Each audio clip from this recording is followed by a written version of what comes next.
ben iki rada pelok 6 ritek. Engko terus pelok barang. Nggih, Pak Dalang. Dhuwur men larase. Samyara awuh ing wanci menika melu-melu ngregengake bersih desa satuhu wonten desa bali desa dibalik desa piye wonten sugihan iki anggelar wayang purwa nanggap briyan tugu omahe Prambon tugu wow piye lho Nggih, Pak Dalang. dalang bagus ora larang tanggapane ora entek sapi siji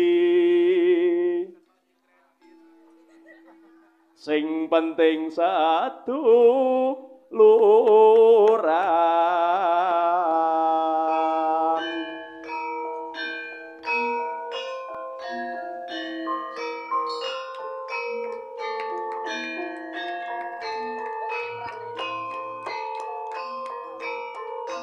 matur nuwun dumateng ing sampun kintun kopi lan menika wonten layang saking Pakualam.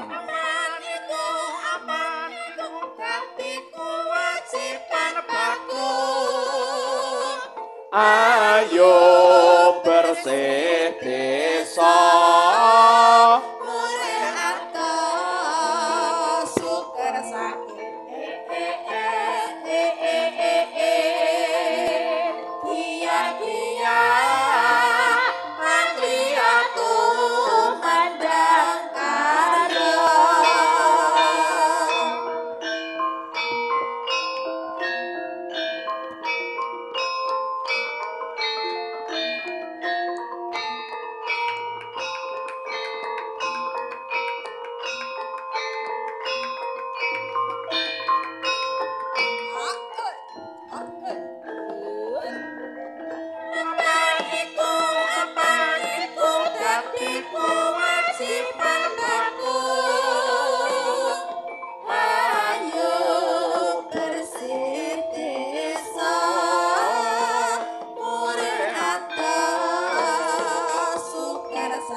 Srepek Mataram Turuk Turu Dak monggo Bapak Mugia dalasan Kang Mas kula Kang Mas Marsudi katuran jengkar saking sasana Walenggan tumuju wonten sasana pepanggungan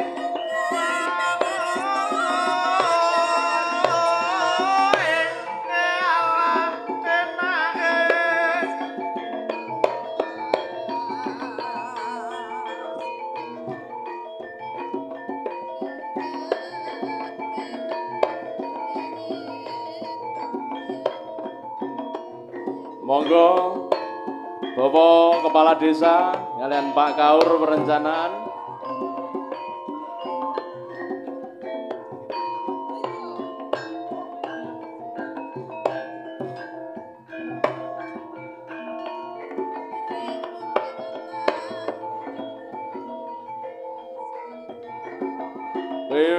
pemenawi sinten malih monggo nggih sepatah dua patah kata kagem mangayu bagyo wontenipun bersih desa sugihan menika monggo Bapak